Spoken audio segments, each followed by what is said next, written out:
بسم اللہ الرحمن الرحیم۔ اللہ تعالیٰ نے جو انسان پیدا کیے ہیں ان کے مزاج مختلف ہیں۔ ان میں کچھ لوگ ہوتے ہیں جو قوی ہوتے ہیں ارادے کے، جو فیصلہ کر لیا ڈٹ گئے۔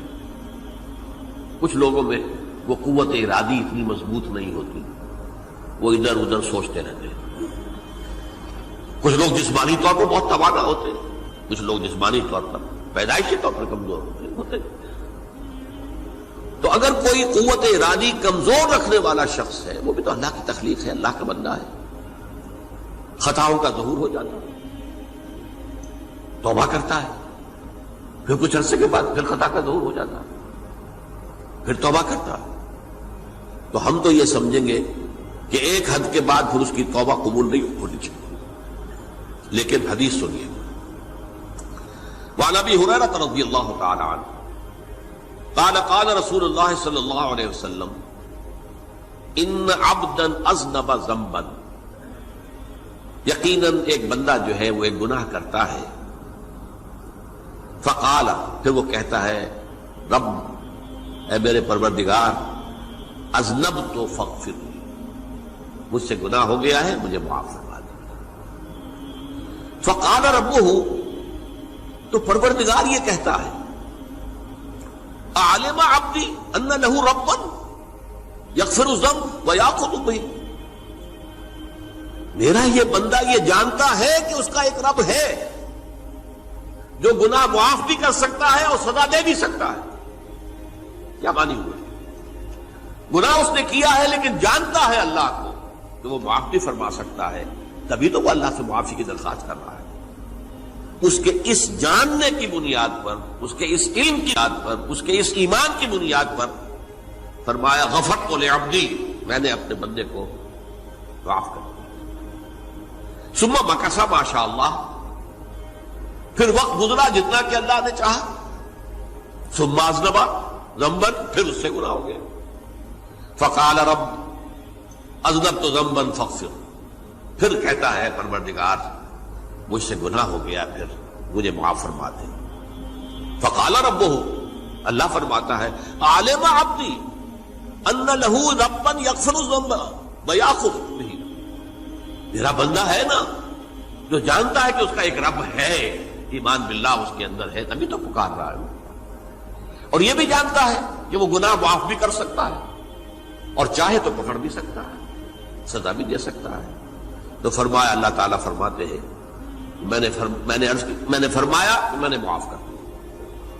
ثم مکث ما شاء اللہ، پھر ایک عرصہ گزرا اس کے بعد، ثم اذنب ذنبا، پھر اس نے گناہ کیا، قال رب اذنبت ذنبا آخر، اس نے کہا پروردگار میں نے تو پھر ایک اور گناہ کر دیا، فاغفر لی، مجھے بخش دے۔ فقال اعلم عبدی ان لہ ربا یغفر الذنب ویاخذ بہ، میرا بندہ جانتا ہے نا کہ اس کا ایک رب ہے جسے وہ پکار رہا ہے، کیوں وہ جانتا ہے کہ اسے اختیار حاصل ہے کہ چاہے تو بخش دے اور چاہے تو پکڑ لے۔ اس کے اس علم، اس ایمان کی بنیاد پر میں نے اسے معاف کر دیا۔ ایک اور حدیث، میں نے چونکہ اس گفتگو کے لیے ان احادیث کا تفحص کیا ہے، یہ تو بہت ہیں حدیثیں، میں نے ان میں سے کچھ چنی ہیں۔ ہمارے بعض واعظ ناصح وہ بھی کسی شخص کو روکتے رہے، برائیوں سے روکتے رہے، نہیں رکتا، تو کہیں غصے میں آ کے اللہ تجھے کبھی معاف نہیں کرے گا۔ یہ کتنا بڑا جرم ہے، اس کا اندازہ کیجئے اس حدیث سے۔ تو میرے بندے کو میری رحمت سے مایوس کر رہے ہیں، کتنا بڑا جرم ہے، اس کا اندازہ کیجئے۔ یہ مسلم شریف کی روایت ہے، عن جندب، حضرت جندب رضی اللہ تعالی عنہ سے، ان رسول اللہ صلی اللہ علیہ وسلم حدث، کہ اللہ کے رسول صلی اللہ علیہ وسلم نے ایک واقعہ بیان کیا، ان رجلا قال، کہ ایک شخص نے یہ کہا، واللہ لا یغفر اللہ لفلان، کہ خدا کی قسم اللہ تعالیٰ فلاں شخص کو کبھی معاف نہیں کرے گا۔ وَأَنَّ اللَّهَ تَعَالَى قَالَ، اس پر اللہ تعالیٰ نے یہ فرمایا منزل الذی یتعالی علیہ، یہ کون ہے جو میرے اوپر حکومت کرنے والا آ گیا، جو میری طرف سے حکم لگا رہا کہ میں کبھی معاف نہیں کروں گا۔ منزل الذی، کون ہے وہ شخص، الذی یتعالی علیہ انی لا اغفر لفلان، کہ میں فلاں شخص کو کبھی معاف نہیں کروں گا، قد غفرت لفلان، اس کو تو میں نے معاف کر دیا، واحبطت عملہ، اس شخص کے تمام اعمال میں نے ضائع کر دیے کہ تم نے میرے بندے کو مایوس کیا۔ یہ ہے جرم کی انکار۔ تو توبہ کی دعوت دیتے رہو، توبہ کے لیے لوگوں کو آمادہ کرتے رہو، توبہ جو ہے اس کے لیے ترغیب دیتے رہو، اللہ تعالیٰ معاف فرمانے والا۔ اب آخری حدیث سنا رہا ہوں، یہ تو بہت ہی عجیب حدیث ہے اور متفق علیہ، یہ بخاری اور مسلم دونوں میں۔ حضرت ابو سعید الخدری رضی اللہ تعالی عنہ جو ہے وہ اس کے راوی ہیں۔ حضور نے فرمایا کانا فی من کانا قبلکم رجل قتل 99 نفسا، تم سے پہلے جو امت تھی بنی اسرائیل، گویا کہ ان کا ذکر ہے، اس میں ایک آدمی ایسا تھا جس نے 99 قتل کیے تھے۔ اب آپ اندازہ کیجئے کتنا بڑا گناہ کبیرہ ہے قتل۔ قرآن مجید میں آتا ہے وَكَأَنَّمَا قَتَلَ النَّاسَ جَمِيعًا، اگر ایک انسان کو بھی ناحق قتل کر دیا گیا تو یہ ایسی ہے گویا کہ اس نے پوری نوع انسانی کو قتل کر دیا، اس نے 99 قتل کیا۔ فَهَلْ لَهُ مِن تَوْبَةٍ، پھر اس کے بعد یہ ہوا کہ اس کے اندر توبہ کا جذبہ پیدا ہوا۔ فَسَأَلَ عَنْ أَعْلَمِ أَهْلِ الْأَرْضِ، تو اس نے پھر سوال کیا، لوگوں سے پوچھا کہ زمین میں رہنے والوں میں کون سب سے بڑا عالم ہے۔ فَدُلَّ عَلَى رَاهِبٍ، تو اسے بتایا گیا فلاں راہب فلاں جگہ پر ہے، وہ بہت نیک ہے، بڑا عالم ہے۔ فَأَتَاهُ، وہ اس کے پاس آیا، فَقَالَ أَنَّهُ قَتَلَ 99 نَفْسًا فَهَلْ لَهُ مِن تَوْبَةٍ، انہوں نے کہا دیکھیے راہب صاحب میں نے 99 انسان قتل کیے، اب مجھے یہ بتائیے کہ میرے لیے توبہ کا کوئی امکان ہے؟ فقال لا، انہوں نے کہا نہیں۔ فقتلہ، اس نے اس کو بھی قتل کر دیا۔ فکمل بہ 100، اپنی سینچری مکمل کر لی، مطلب 99 کے بعد ایک ہی کسر تھی، اس کو بھی قتل کیا، 100 پورے کر لیا۔ ثم سأل عن عالم اہل الارض، پھر اس نے پوچھا کوئی اور کوئی بڑے عالم انسان ہو۔ فدل علی رجل عالم، پھر اس کی رہنمائی کی گئی ایک بڑے عالم شخص کی طرف۔ فقال انه قتل 100 نفس، تو اس نے وہاں جا کر کہا کہ میں 100 انسان ہلاک کر چکا ہوں، قتل کر چکا ہوں۔ فهل له من توبہ، میرے لیے توبہ کا کوئی امکان ہے؟ فقال نعم، کہا کیوں نہیں، 100 قتل کیے تب بھی کیا ہے، توبہ کا راستہ دروازہ کھلا ہوا، ما لم یغرغر، جب تک کہ وہ گھنگرو نہیں بج رہا اس وقت تک تمہارے توبہ کا دروازہ کھلا ہوا ہے۔ فرمایا نعم، ومن یحول بینہ وبین التوبہ، تمہاری توبہ کے درمیان اور تمہارے درمیان کون حائل ہو سکتا ہے، توبہ کا دروازہ کھلا ہے۔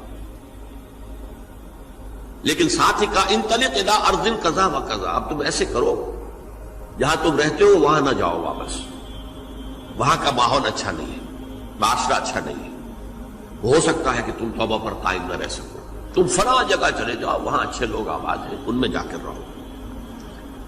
فإن بها أناس يعبدون اللہ تعالی، وہاں ایسے لوگ آباد ہیں جو اللہ کی بندگی کرتے ہیں۔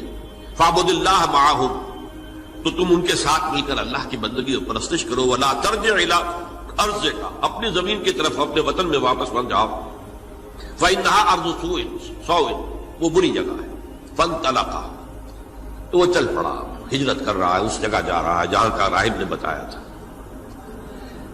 حتی اذا نصف الطریق، جب آدھا راستہ اس نے پورا کر لیا، اتاہ الموت، موت آ گئی۔ فاختصمت فیہ ملائکۃ الرحمت و ملائکۃ العذاب، اب وہ جہنم کے فرشتے بھی آ گئے اس کی جان قبض کرنے کو، اور جنت کے بھی آ گئے۔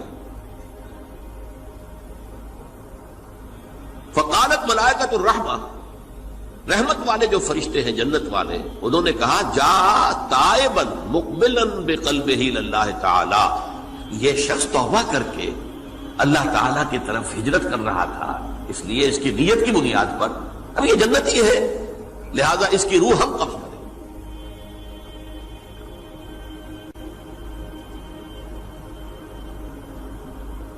وقالت الملائکۃ العذاب، اور وہ جو عذاب والے فرشتے ہیں وہ کہیں گے انہ لم یعمل خیرا قط، تو نے توبہ کے بعد کوئی نیک عمل تو کیا ہی نہیں، تو کس بنیاد پر اس کو تم جنت میں لے جاؤ گے؟ اس کو تو دوزخ میں جانا چاہیے۔ فاتاہ ملک فی صورت آدمی، تو ان کے پاس اللہ نے ایک اور فرشتے کو بھیج دیا آدمی انسانی شکل کے اندر، فجعلوہ بینہم، ان فرشتوں نے کہا بھائی ہمارا فیصلہ کرا دو، اس کی روح ہم لینا چاہتے ہیں یا ہم لینا چاہتے ہیں، انہیں حکم بنا لیا۔ فقال قیسوا ما بین الارضین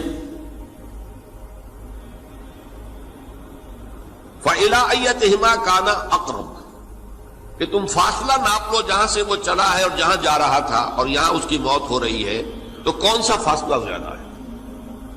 جب ناپا گیا، بلکہ ایک حدیث میں آتا ہے کہ اس پر اللہ نے زمین کو جو ہے حکم دے دیا، ایک طرف والی زمین تو سکڑ جا، دوسری والی جو ہے تو پھیل جا، تاکہ وہ جدھر جو وہ جا رہا تھا وہ زیادہ قریب ہو جائے بنسبت اس کے کہ جہاں سے وہ چلا تھا۔